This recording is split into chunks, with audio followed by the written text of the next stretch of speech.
औज़ुबिल्लाहिमिनश्शैतानिर्रजीम बिस्मिल्लाहिर्रहमानिर्रहीम। शुरू अल्लाह के नाम से जो बड़ा मेहरबान नहायत रहम वाला है। मौजूद आमीन तमाम सुनने देखने वालों को अस्सलाम वालेकुम रहमतुल्लाहि व बरकातुहू कहती हूँ। वो लोग जो मेरी वीडियो पहली बार देख रहे हैं, इनसे मेरी गुजारिश है कि दुआ वजीफ़ा चैनल को सब्सक्राइब करें, लाइक करें और शेयर करें और साथ में बेल आइकन के बटन पर क्लिक करें ताकि हर नई आने वाली वीडियो का नोटिफिकेशन आपको मिल सके। मोहतरम नाज़रीन, मैं उम्मीद करती हूँ आप खैरियत से होंगे। मेरी दुआ है कि अल्लाह पाक आपको खैर व आफियत से रखे, आमीन। दौरे हाजिर में बहुत से मिसाइल ने इंसान को अपने हसार में ले रखा है। वहीं पर वालिदैन के लिए सबसे बड़ी परेशानी उनके बच्चियों और बच्चों के मुनासिब रिश्ते ना होना है। हकीकत तो ये है कि वालिदैन ना सिर्फ लड़कियों बल्कि लड़कों के रिश्तों के लिए भी फ़िक्रमंद नज़र आते हैं। अगर हम अपने माशरे पर एक नज़र दौड़ाएं तो हमें अंदाज़ा होगा कि हमारे माशरे के हर तीसरे घर का लड़के और लड़की की शादी का जो मसला नज़र आएगा। इनकी उम्रें जो हैं वो ढल रही हैं। दोस्तों, माशरे के इन मसाइल के पेश नज़र हम आज की वीडियो में अपने नाजरीन के लिए एक मुजर्रब वजीफ़ा लेकर हाजिर हुई हूँ कि जिस वजीफ़े की बरकत से इंशाअल्लाह आपकी शादी जो है वो आपकी पसंद की जगह पर होगी, तो आपके लिए आपकी मर्ज़ी के मुताबिक रिश्ते का बंदोबस्त भी हो जाएगा। ये वजीफ़ा बहुत ही मुजर्रब और आज़मूदा है। ये वजीफ़ा अल्लाह रब्बुल इज़्ज़त के प्यारे से दो अल्लाह के नाम सफ़ाती नाम का ये वजीफ़ा है। अल्लाह का ये कौन सा नाम है, इसका वजीफ़ा आपने कैसे करना है, इस बारे में जानने के लिए आपसे इल्तमास है कि हमारी आज की वीडियो को आखिर तक ज़रूर देखिएगा। प्यारे दोस्तों, याद रहे शादी एक समाजी तकरीब है जो दुनिया के हर मज़हब हर खित्ते में जारी और सारी है, क्योंकि इसका ताल्लुक़ ज़िंदगी की बका और तसलसल के इस मखसूस अमल से है जिसे छोड़ देने से इंसानियत मुनक़ता होकर रह जाएगी। दीन इस्लाम में भी शादी को एक अहम माशरती तकरीब जो है वो समझा जाता है। तकरीब ही नहीं बल्कि ये हमारे प्यारे नबी सल्लल्लाहु अलैहि वसल्लम की सुन्नत मुबारका भी है। दोस्तों, बड़े अफसोस का मुकाम है कि निकाह का तरीका इस कदर आसान होने के बावजूद हमारे मौजूदा माशरे में एक मुश्किल तरीन तकरीब बना दिया गया है। लोग शादी के नाम पर पहले से ही फ़िक्रमंद होना शुरू हो जाते हैं। बात तय करने से लेकर कदम कदम पर ऐसी रसूमात अदा की जाती हैं जिनमें माल खर्च भी होता है और मुतल्लिकीन को भी बार बार माल खर्च करके इन रसूमात में शरीक किया जाता है, जिसकी वजह से वालिदैन को मजबूरन बच्चों और बच्चियों की शादी का सोचने से पहले अपनी जेब का सोचना पड़ता है। उन्हें सोचना पड़ता है क्या हमारे पास इतने वसाइल हैं कि हम इन रसूमात को पूरा कर सकें। और फिर इसी कश्मकश में बच्चों और बच्चियों की शादी की उम्र जो है वो निकल जाती है और वालिदैन के लिए इनके बच्चों की शादी नहीं होना परेशानी का बाइस जो है वो बनता है। और जब उम्र जो है वो बढ़ना शुरू हो जाती है, मुनासिब रिश्ते नहीं मिलते, तो क्या होता है कि वालिदैन भी परेशान होते हैं और बच्चे और बच्चियां भी डिप्रेशन का शिकार होना शुरू हो जाती हैं। इन रिश्ते ना मिलने की वजह से दीगर मसाइल के साथ साथ पसंद की शादी का ना होना भी एक बहुत बड़ा मसला है। हम आपको इस वजीफ़े के बारे में बताएंगे, लेकिन इससे पहले चंद मसाइल भी बताएंगे जिसकी वजह से हमारे बच्चों और बच्चियों के रिश्तों में ताख़ीर होती जा रही है। दोस्तों, आज का दौर में अक्सर वालिदैन के मुँह से ये शिकायत सुनने को मिलती है कि हमारी बच्चियों के अच्छे रिश्ते नहीं आते। यहाँ पर यह सवाल उठता है, आखिर अच्छे रिश्ते क्यों नहीं आ रहे। लड़की पढ़ी लिखी है, खुश शक्ल है, मगर फिर भी बेचारे वालिदैन जो हैं वो परेशान दिखाई देते हैं।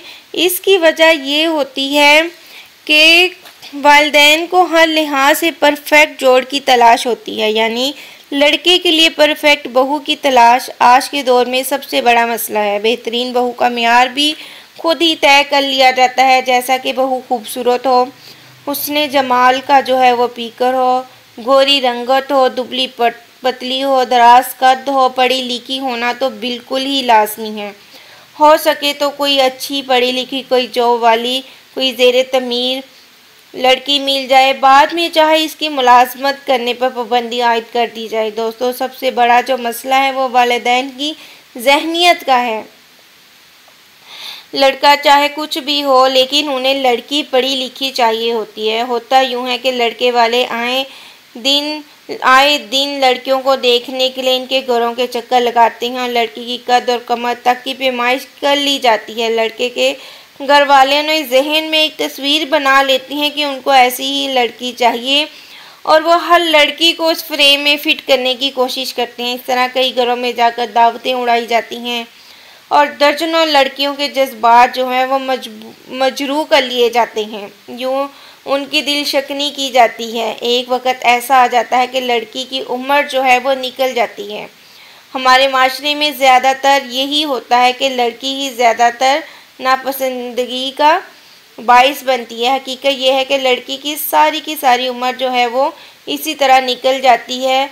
लड़की का कसूर कम और माशरे का कसूर जो है वो ज़्यादा होता है, क्योंकि वो एक आइडियल लड़की तलाश करते रहती हैं। इस तरह से जो बच्चियां जो हैं वो घरों में बैठी रह जाती हैं, उनके मुनासिब रिश्ते नहीं आते। इनकी शादी करने में वालिदैन को मुश्किलात का सामना करना पड़ता है। अगर लड़की ज़रा सी भी खूबसूरत नहीं है, कोई उसमें कमी है, तो उनके वालिदैन को और भी ज़्यादा मुश्किलात का सामना करना पड़ता है। इस तरह हमारे माशरे में लड़के और लड़कियों की मुनासिब रिश्ते मिलने का मसला पेचीदा तो क्या नामुमकिन ही होता जा रहा है। इस सिलसिले में अमीर क्या गरीब क्या, सबकी ये परेशानी बराबर है। इसलिए ज़रूरत इस अमर की है कि हमें अपनी सोच को बदलना होगा। अक्सर वालिदैन के अपने घरों में बच्चियां होती हैं और वो दूसरों की बच्चियों में जो है वो नुक्स निकालते रहते हैं। जहाँ पर लड़के वाले आइडियल लड़की की तलाश में होते हैं, बिल्कुल इसी तरह लड़की वाले को भी अच्छे लड़के की जो है वो लिस्ट उन्होंने तैयार करके रखी होती है। क्या क्या क्वालिटीज़ लड़के में होनी चाहिए। लड़का सरकारी मुलाजिम हो, लड़का पढ़ा लिखा हो, कद छोटा ना हो, नशा करने वाला ना हो, तनख्वाह भी अच्छी हो, अपना ज़ाती घर हो, वगैरह वगैरह। जब तक ऐसा लड़का नहीं मिलता तब तक जो है वो लड़के की तलाश में बैठे रहते हैं और लड़की की उम्र जो है वो ज़्यादा होती जाती है। और एक और मसला शहर और देहात का भी होता है कि देहात वालों का अक्सर ख्याल होता है कि रिश्ता देहात में ना दिया जाए और ये सारा मियार अपने बनाए हुए हैं। ये सारी परेशानियां जो हैं वो अपनी बनाई हुई हैं। इनसे हमें जान छुड़ाने की ज़रूरत है ताकि हमारी बच्चियों की शादी वक़्त पर हो, इनके रिश्ते अच्छी जगह पर हों। आइए अब इस वजीफ़े की तरफ चलते हैं जिसकी हम बात कर रहे थे। दोस्तों, जैसा कि पहले भी बताया कि हमारा आज का वजीफ़ा अल्लाह रब्बुल इज़्ज़त का एक सिफ़ाती नाम का वजीफ़ा है। अल्लाह का वो नाम क्या है? या वाजिदू, या वाजिदू। इस वजीफ़े का तरीका बहुत ही आसान है। याद रहे, ये वजीफ़ा इस शख्स ने करना होगा जिसकी शादी नहीं हो रही। ये वजीफ़ा जो है सिर्फ उस शख्स ने करना है जिसकी शादी जो है वह नहीं हो रही, यानी लड़का हो या लड़की जिसकी शादी नहीं हो रही, यही वो वजीफ़ा कर सकता है और कोई नहीं ये वजीफ़ा कर सकता। लेकिन कभी ऐसा भी होता है कि रिश्ते तो आते हैं लेकिन हाँ नहीं होती, या शादी में कोई रुकावट है, या किसी का बंदिश का खदशा है, किसी ने बंदिश करवाई हुई हो, यानी किसी भी वजह से किसी लड़के या लड़की की शादी नहीं हो पा रही, तो वो इस अमल को करे। इंशाल्लाह उसकी जितने भी शादी के बारे में रुकावटें हैं वो ख़त्म हो जाएगी। आपने करना क्या है, आपने इस अमल को कैसे करना है, अव्वल और आखिर आपने 11-11 मरतबा दुरूद पाक पढ़ना है।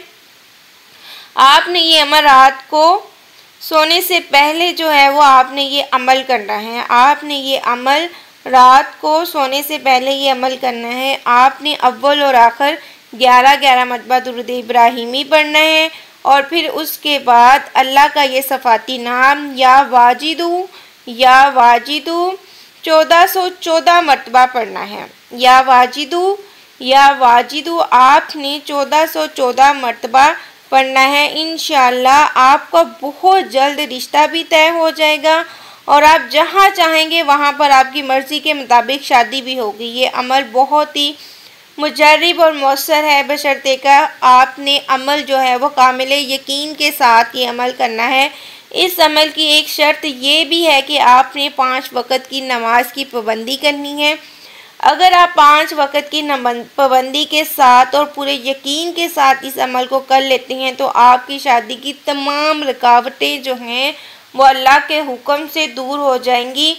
और एक शर्त ये भी है कि आपने जब वजीफ़ा करना है तो इस बात की आपने नीयत करनी है कि आपका रिश्ता जब जो है वो तय हो जाए तो आपने अपनी शादी जो है वो अल्लाह की रज़ा के मुताबिक करनी है, यानी शरीयत के मुताबिक आपने करनी है। इसमें कोई फजूल खर्ची नहीं करनी, सादगी के साथ आपने अपनी शादी करनी है।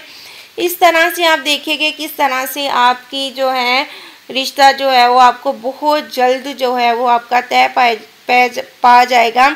और अपनी शादी में फजूल रसूमात और फजूल खर्ची से आप इज्तनाब करेंगे और अपनी शादी में ऐसा कोई काम नहीं करेंगे जिससे अल्लाह नाराज़ होता है। अगर हम अपनी शादियों में गौर करें तो हम हर किसी को राज़ी करने में लग जाते हैं, यहाँ तक कि एक हिजड़ा जो मुबारकबाद के नाम पर आपसे 1000-2000 मांगता है तो आप उसको भी दे देती हैं कि शादी का मौका है, कोई नाराज़ ना हो जाए। लेकिन हम क्या करते हैं, एक अल्लाह की ज़ात को हम नाराज़ कर देते हैं, चाहे वो उसकी परवाह ही नहीं हम करते, वो नाराज़ होता है तो हो जाए। हर रस्म हमने लाजमी करनी होती है। याद रहे हमारी शादी की तमाम रस्में और फंक्शन जिसमें अल्लाह को नाराज़ करते हैं, इसलिए खुदारा ये नीयत करें कि हम अल्लाह को नाराज़ नहीं करेंगे, हम जो हैं वो अपनी शादियों में अल्लाह को राज़ी करेंगे, बाकी जो नाराज़ होता है वो हो जाए। दोस्तों ये नीयत करके अल्लाह से मांगे, फिर देखें अल्लाह पाक आपकी किस तरह से मुराद पूरी फरमाएगा। मेरी अल्लाह ताला से दुआ है कि अल्लाह हमें दीन की समझ अता फरमाए और दीन के मुताबिक ज़िंदगी बसर करने की तौफीक अता फरमाए। आमीन सुम्मा आमीन। मैं उम्मीद करती हूँ आपको आज की वीडियो पसंद आई होगी। अगली वीडियो तक के लिए मुझे इजाज़त दीजिए। अल्लाह हाफिज़।